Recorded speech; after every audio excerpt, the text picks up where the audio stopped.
G ಸ್ವಲ್ಪ ಹೊತ್ತು ಹೋಗ್ತಿ ಪ್ಲೀಸ್. ಇವತ್ತು ಶಾಲೆ ಇದೆ, ಎದ್ದೇಳಿ ಹೋಗಿ ಸ್ನಾನ ಮಾಡಿ ಶಾಲೆಗೆ ತಯಾರಾಗಿ ಹೊರಡಿ.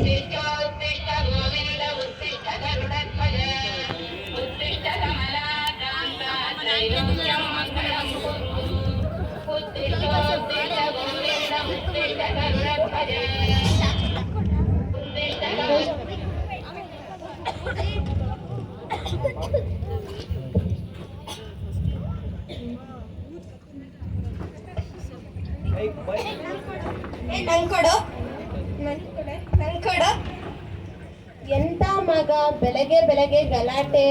ಅಜ್ಜಿ ನೋಡಜ್ಜಿ, ಇವ್ ನನಗೆ ಫೋನೇ ಕೊಡ್ತಾ ಇಲ್ಲ. ನಾವೆಲ್ಲ ಫೋನು ಇಲ್ಲದೆ ಇರ್ಲಿಲ್ವಾ? ಬೆಳಗ್ಗೆ ಬೇಗ ಎದ್ದು ದೇವರಿಗೆ ಕೈ ಮುಗಿದು ಆಮೇಲೆ ರೇಡಿಯೋ ಕೇಳುತ್ತಿದ್ದೆವು.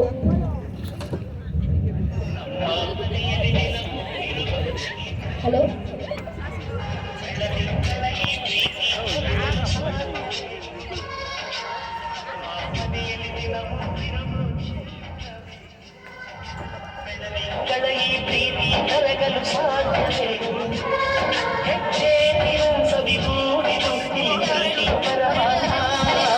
ಬನ್ನಿ ಮಕ್ಕಳ, ಶಾಲೆಗೆ ಹೊರಡೋಣ.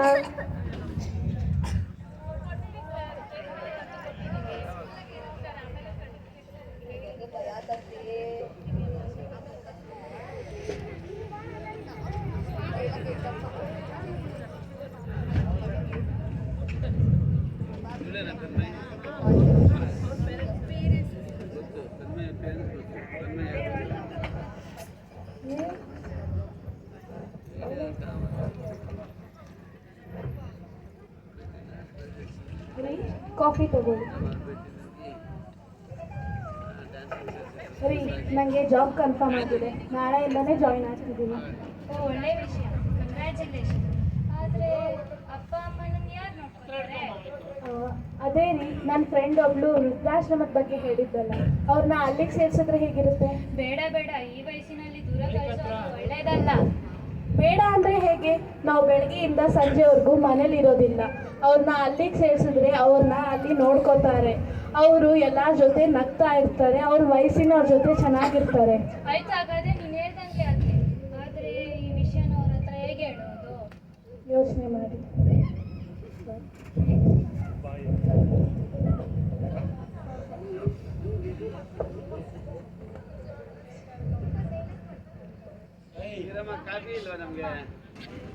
ಸ್ವಲ್ಪ ಮಾತಾಡ್ಬೇಕಿತ್ತು, ಬನ್ನಿ ಕುತ್ಕೊಳ್ಳಿ.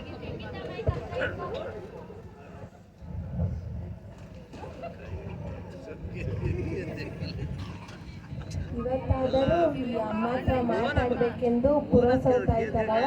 ಏನಪ್ಪ, ಏನ್ ವಿಷಯ? ಅಮ್ಮ, ನಿಮಗೆ ಗೊತ್ತಲ್ಲ, ಕೆಲಸದ ಒತ್ತಡ ಜಾಸ್ತಿ ಆಗಿದೆ. ಹಾಗೆ ನನ್ನ ಸ್ಯಾಲರಿಯಿಂದ ಮನೆ ನಡೆಸಲು ತುಂಬಾ ಕಷ್ಟ ಆಗಿದೆ. ಹಾಗೆ ನಾಳೆಯಿಂದ ಭವ್ಯ ಕೆಲಸಕ್ಕೆ ಹೋಗಬೇಕಿದ್ದಾರೆ. ಹಾಗಾಗಿ ನಾನು ಏನಾದರೂ ಬಂದೆ ಅಂದರೆ ನಿಮಗೆ ಬೇಕಾದ ಟೈಮ್ ನಮ್ಮಿಂದ ಕೊಡಲು ಆಗುತ್ತಿಲ್ಲ. ನಾನು ಅವಳು ಒಂದು ನಿರ್ಧಾರಕ್ಕೆ ಬಂದಿದ್ದೇವೆ. ಏನ್ ಮಗ? ಏನಂದ್ರೆ, ಸ್ವಲ್ಪ ದಿನ ನಮ್ಮಿಂದ ದೂರ ಇರ್ತೀರಾ? ದೂರ ಅಂದ್ರೆ ಇಲ್ಲೇ ಆಶ್ರಮ ಇದೆಯಲ್ಲ, ಸ್ವಲ್ಪ ದಿನ ಮಾತ್ರ ಕರ್ಕೊಂಡ್ಬರ್ತೀನಿ. ಏನ್ ಹೇಳ್ತಾ ಇದೀಯ ಮಗ? ಇಷ್ಟು ಬೇಗ ನಿಮಗೆ ನಾವು ಬೇಡವ ಬಿಟ್ರ? ನಮ್ಮಿಂದ ಏನ್ ತಪ್ಪಾಯ್ತು? ಹಾಗಲ್ಲಪ್ಪ, ನಿಮ್ಮ ಒಳ್ಳೇದಕ್ಕೆ ತಾನೆ. ನಿಮಗೆ ಬೇರೆ ವಯಸ್ಸಾಗಿದೆ, ನಿಮ್ಮನ್ನು ನೋಡಿಕೊಳ್ಳಲು ಯಾರು ಇರುವುದಿಲ್ಲ. ಹಾಗಾಗಿ ಸ್ವಲ್ಪ ದಿನ ಮಾತ್ರ ಮತ್ತೆ ಕರ್ಕೊಂಡ್ಬರ್ತೀರಲ್ವಾ?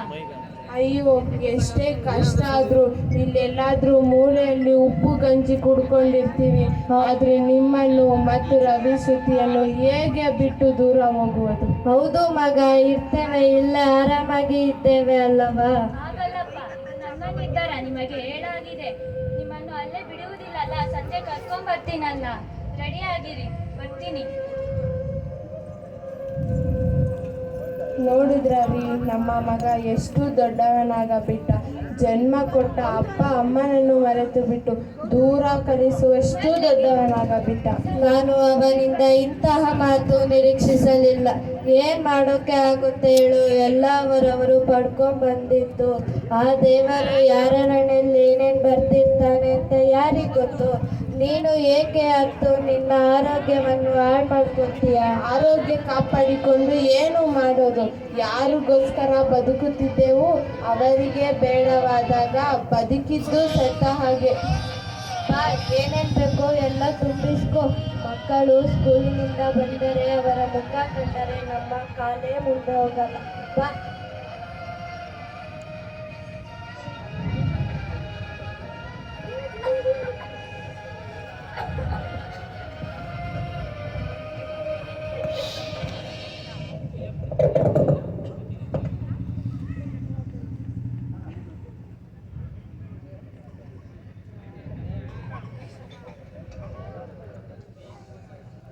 ಅಪ್ಪ, ಅಮ್ಮ, ನಿಮಗೆ ಇಲ್ಲಿ ಯಾವುದೇ ತೊಂದರೆ ಆಗುವುದಿಲ್ಲ. ನಿಮ್ಮ 6 ತಿಂಗಳ ಫೀಸ್ ಪೇ ಮಾಡಿದ್ದೇನೆ. ಯಾವುದೇ ತೊಂದರೆ ಆದರೆ ನನಗೆ ಫೋನ್ ಮಾಡಿ. ನಿಮ್ಮ ಜೊತೆ ಮಾತಾಡೋಕೆ ಆಸೆ. ಮೊಮ್ಮಕ್ಕಳ ಯಾಕೆ ಒಬ್ಬ ಚಿಕ್ಕ ಮಕ್ಕಳಾಗಿ ಹಠ ಮಾಡುತ್ತಿದ್ದೇರೆ? ನೆಕ್ಸ್ಟ್ ಟೈಮ್ ಬಂದಾಗ ಅವ್ರನ್ನ ಕರ್ಕೊಂಬರ್ತೀನಿ ಅಂತ ಅಂದೆ ತಾನೆ. ನೀವು ಹೋಗಿ, ನನಗೆ ಲೇಟ್ ಆಗಿದೆ.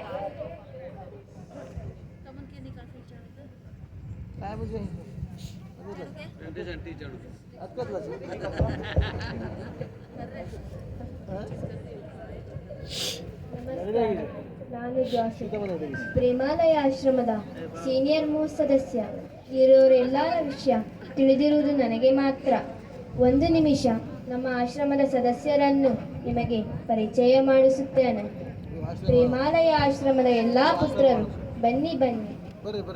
ನಮ್ಮ ಆಶ್ರಮ ಸದಸ್ಯರು ಬಂದಿದ್ದಾರೆ. ಇಷ್ಟೇ ಅಲ್ಲ, ತುಂಬಾ ಜನ ಇದ್ದಾರೆ.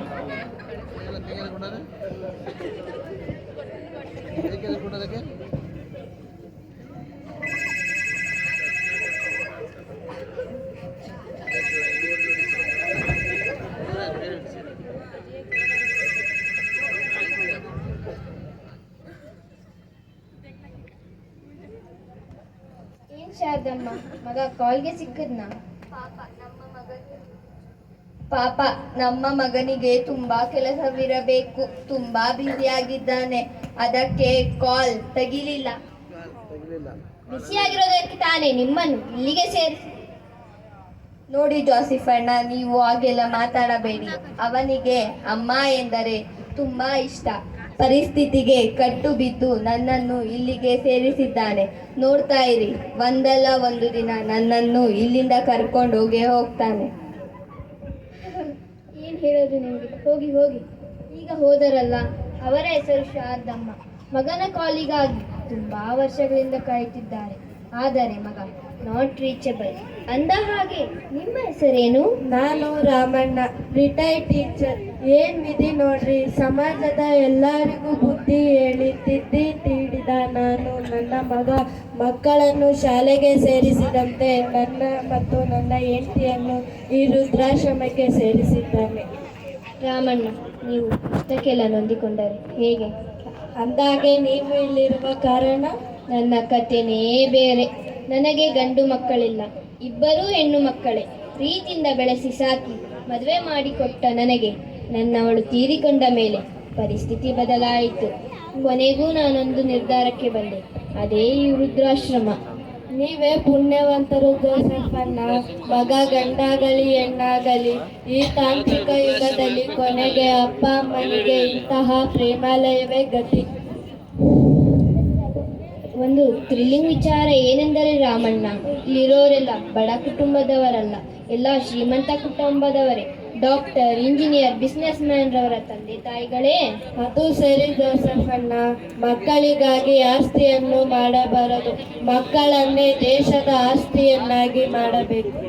ಇಲ್ಲಿರುವ ಎಲ್ಲ ಯುವ ಪೀಳಿಗೆಗಳಿಗೂ ನನ್ನದೊಂದು ಮಾತು. ಒಂದು ಸಾರಿ ನಿಮ್ಮ ಬಾಲ್ಯವನ್ನು ನೆನಪು ಮಾಡಿಕೊಳ್ಳಿ. ನಿಮ್ಮ ಒಂದು ನುಡಿಗಾಗಿ ನಿಮ್ಮ ತಾಯಿ ಕಾಯುತ್ತಿದ್ದಳು. ನೀವು ಎಲ್ಲಿ ಎಡವು ಬೀಳುತ್ತೀರೆಂದು ನಿಮ್ಮ ತಂದೆಯ ತೋಳುಗಳು ಕಾಪಾಡುತ್ತಿದ್ದವು. ಆದರೆ ಈಗ ಅವರ ಶಕ್ತಿ ಕುಂದಿದೆ. ಅವರಿಗೆ ಈಗ ಬೇಕಾದದ್ದು ನಿಮ್ಮ ಹಣ ಅಥವಾ ಈ ವೃದ್ಧಾಶ್ರಮವಲ್ಲ. ಅವರಿಗೆ ಬೇಕಾದದ್ದು ನಿಮ್ಮ ಸಾಂಗತ್ಯ, ನಿಮ್ಮ ಪ್ರೀತಿಯ ತೋಳುಗಳು ಮಾತ್ರ.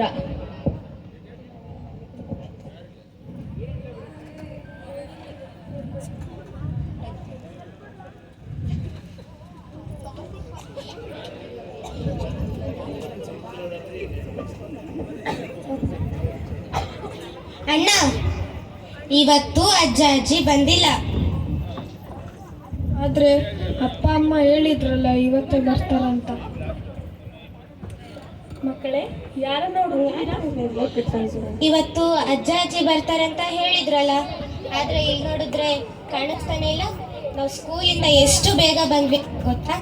ಆದ್ರೆ ಇಲ್ಲಿ ನೋಡಿದ್ರೆ ಅಜ್ಜ ಅಜ್ಜಿ ಇದ್ದಿದ್ರೆ ತಿಂಡಿ ಕೊಡಿಸ್ತಾ ಇದ್ರು, ನಮ್ ಜೊತೆ ಆಟ ಆಡ್ತಾ ಇದ್ರು, ಬೇಕಾದ್ರೆ ಕತೆ ಹೇಳ್ತಾ ಇದ್ರು. ಆದ್ರೆ ಈಗ ಯಾರೂ ಇಲ್ಲ. ನೀವು ನೋಡಿದ್ರೆ ಕೆಲ್ಸ ಅಂತ ಬ್ಯುಸಿ ಇರ್ತೀರಾ. ಹೌದು ಮಕ್ಕಳೇ, ಈಗಿನ ಕಾಲದಲ್ಲಿ ಬರೋದು ಅನಿವಾರ್ಯ. ಹಾಗಂತ ಅಜ್ಜನ ಕಳ್ಸೋಕ್ಕಾಗುತ್ತಾ? ಯಾಕೆ ಮಕ್ಕಳೇ ಯೋಚನೆ ಜಾಸ್ತಿ ಮಾಡುತ್ತಿದ್ದೇವೆ? ಅವರಲ್ಲಿ ಚೆನ್ನಾಗೇ ಇದ್ದಾರಲ್ಲ, ನೀವು ತುಂಬ ತಲೆ ಕೆಡ್ಸ್ಕೊಂಬೇಡಿ. ನಿಮ್ಮ ಓದಿನ ಕಡೆಗೆ ಗಮನ ಕೊಡಿ. ನಮ್ಮನ್ನು ನೋಡ್ದಿರ ಅವರು ಹೇಗಿರ್ತಾರೆ? ನಾವು ಓದಿ ಏನು ಆಗಬೇಕು? ನೀವು ಓದಿ ದೊಡ್ಡ ಕೆಲಸ ತಗೋಬೇಕು. ನಾವು ಚೆನ್ನಾಗಿ ಓದಿ ದೊಡ್ಡ ಕೆಲಸ ತಗೊಂಡು ನಿಮ್ಮನ್ನು ರುದ್ರಾಶ್ರಮಕ್ಕೆ ಸೇರಿಸ್ಬೇಕಾ? ಹೋಗಿ ನೀವು ಆಟ ಆಡಬೇಕು. ಭವ್ಯ, ಯಾಕೋ ನಾವು ತಪ್ಪು ನಿರ್ಧಾರ ತಗೊಂಡಿದ್ದೀವಿ ಅಂತ ಅನಿಸ್ತಿಲ್ವಾ? ಹೌದು ರೀ, ನಾವು ತಗೊಂಡಿರೋ ನಿರ್ಧಾರ ಅವರೆಲ್ಲರೂ ತಪ್ಪಾಗಿ ತಿಳ್ಕೊಂಡಿದ್ದಾರೆ. ನಾವು ಹೀಗೆ ಸುಮ್ಮನೆ ಇದ್ದರೆ ಪರಿಸ್ಥಿತಿ ಕೈ ಮೀರಿ ಹೋಗುತ್ತೆ. ನಾವು ತಗೊಂಡಿರೋ ನಿರ್ಧಾರದಿಂದ ಮಕ್ಕಳ ಮೇಲೆ ಕೆಟ್ಟದಾಗಿ ಪರಿಣಾಮ ಬೀರ್ತೀವಿ. ಬನ್ನಿ ಹೋಗಿ ಅವರನ್ನು ಕರ್ಕೊಂಡ್ಬರೋಣ. ಸರಿ ಬಾ.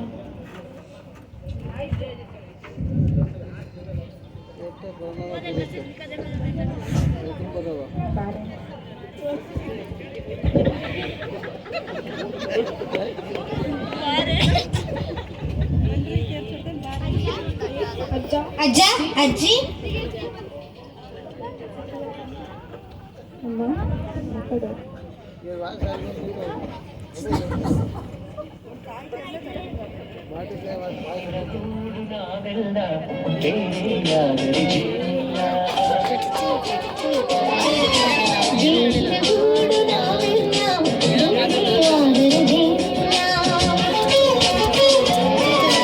ಮನಗಳು ಸೇರಿದರೆ ತುಂಬಿದ ಮನೆಯಂತೆ.